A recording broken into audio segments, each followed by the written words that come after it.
Tutto pronto per la settima e conclusiva, una prova per 4 anni a reclamare.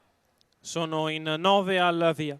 1 Coschive, 2 Cocktail Font, 3, 4 Cartagena Pax, 5 Codigal, 6 Cocobella, in seconda fila 7 Cazzaniga Light, 8 Clio degli Ulivi, 9 Cicerone Canf, 10 Claudia Feg. Problemi per l'1 di Coschive, che perde numerosi metri al via. L'autostart prende velocità e li lascia con molto veloce Codigal, che va al comando nei confronti di Cocktail Font, mentre sbaglia Clio degli Ulivi. All'esterno c'è Cocobella, che cerca di trovare una posizione allo steccato, che per il momento però non c'è. E così Codigal in vantaggio, Cocktail Font allo steccato, Cocobella di fuori, gli altri che perdono un po' di terreno con Cartagena Pax in quarta posizione a precedere il numero 9 di Cicerone Canf. 14,1 però per i primi 200 metri di corsa, e finché Cocobella non riprende in mano, cioè ora, si è andati di bella. 28,5 per i primi 400 metri di corsa. Codigal in vantaggio, nella sua scia c'è Cocktail Font e in terza posizione Cocobella a precedere Cartagena Pax.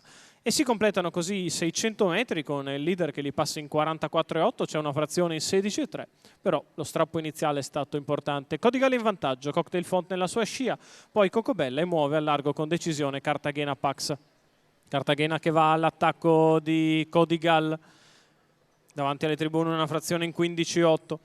Codigal che prova a ribattere all'attacco di Cartagena Pax, che ovviamente ha risparmiato nella prima parte di gara, prova a far valere le energie rimaste ora, con Codigal che riparte sotto l'attacco dell'avversaria a 1,15,6 il primo chilometro con una frazione in 15.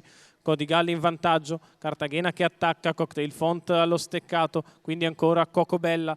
Quando siamo a 400 dalla conclusione intensifica l'attacco Cartagena Pax nei confronti di Codigal, prova a passare l'avversario con l'ausilio della curva, prova a ribattere, sbaglia però Cartagena Pax, sposta dalla corda Cocktail Font in anticipo su Cocobella a 200 metri dalla conclusione, sbaglia anche Cocktail Font, c'è sempre Codigal in vantaggio che prova a staccare nei confronti del resto del gruppo, sposta dai birilli Cicerone Canf che va all'attacco di Codigal che è stanco, Codigal che si difende, Cicerone che ci prova, sbuca in mezzo ai cavalli anche Claudia Feg. Codigal è in vantaggio, Codigal vince nei confronti di Claudia Feg e Cicerone Canf in una corsa che ne ha viste davvero di tutti i colori. 31,8 a chiudere, 1,16,3 il ragguaglio cronometrico. Codigal con Crescenzo Maione che porta a casa la vittoria in maniera anche un po' fortunata, se l'è meritata perché ha strappato tanto a partire, nel finale ha avuto tenacia per ribattere agli avversari che sono arrivati forte ma tardi sul palo. Seconda è Claudia Feg, terzo è Cicerone Canf.